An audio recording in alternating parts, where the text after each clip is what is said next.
Сокот од зелка, или меѓу народот познат како расолница, е исклучителен и здрав напиток. Постојат многу начини за неговата припрема, со цел да се извлечат хранливите материи и да се подобри вкусот. Која е тајната за најдобрата расолница?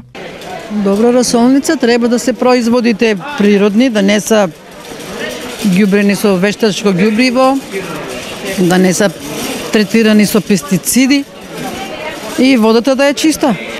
Па си има мерата, ама на 10 кила вода се става 600 грама сол.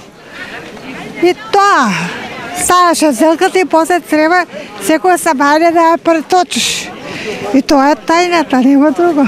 Па од прилика ние старите не сме мериле, од прилика ја приготвуваме. Меѓутоа па треба да знаеш како секој ден се проточува. Домаќинките детално објаснуваат и како се подготвува киселата зелка која е неизбежна во традиционалната македонска кујна. За расолница потребна е зелката, таа што се е зимска за туршија што се става за расолница.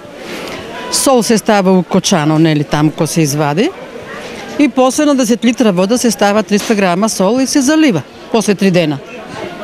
3 дена стое свака сува, да се впие солта у зелката и после се става водата со растворена сол плюс. Како се добива росевата боја? Со црвена зелка или цвекло. Кај нас нема домаќинство кое во овој период од годината не подготвува зелка, а помеѓу причините е и корисноста и здравите придобивки од истата. Ресолницата во комбинација со сокот од морков или репа е одличен за сите луѓе со дијагностициран недостиг на калциум и за оние што страдаат од остеопороза. Сокот од кисела зелка исто така е одличен пиелак за лицата со чир на желудникот или со воспаление на дебелото црево. Последните подготовки за зимница и топлото време ги изнесоа штипиени на градскиот пазар да го купат најпотребното, и тоа последниве цени.